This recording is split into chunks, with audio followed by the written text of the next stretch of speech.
Hi, I just thought I'd show you a couple of quick ideas for wreath making that might be a little bit less taking than the other one I made, but this one here, all I've done is you can go out and get strips of vine, so I call it just little lengths, and then you just twist it into a circle shape around itself, and basically you just keep building on that. You would grab and I'd strip off those outer pieces, so you're making your own wreath base basically. So you keep doing that, and I don't use anything to hold it. I just keep putting more and more vines on, and the more you put on, it'll hold itself in place.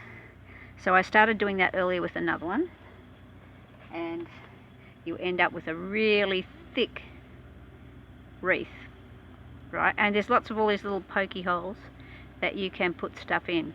Now normally when I make one of these, I don't make it out of such fine stuff. I usually make it out of something like Grevillea, Banksia rose is one that I've used, and I've also wisteria. We had to get rid of the wisteria. So then I usually let it dry out, but it won't matter because you're only going to put it up for Anzac Day, probably on your fence or on your gate post or your letterbox, so or even on your veranda, I guess. Then I went and got a whole lot of these silver immature gum nuts from a tree close by, and I started poking them in around here. So here is where I'm at with this, and I'm just going to keep adding some more of those all the way around, and I will finish that and show you what it looks like. So I've finished putting all these little gum nuts in around this wreath, and all I've done is poke them into the little gaps in the vines. So there's not one piece of wire used in this, so if one falls out, just poke it back in. If you take your time to find a secure spot, it will stay in.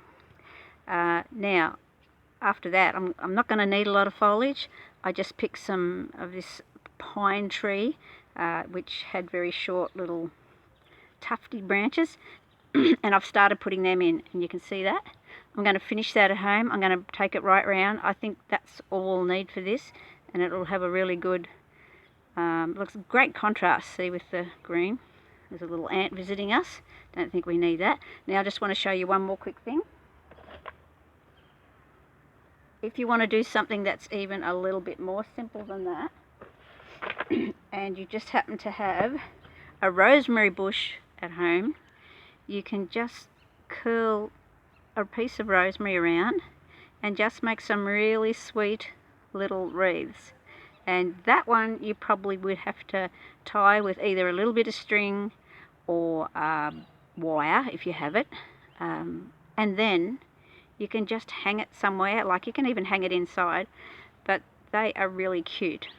And after all, rosemary is one of the things that we use that symbolize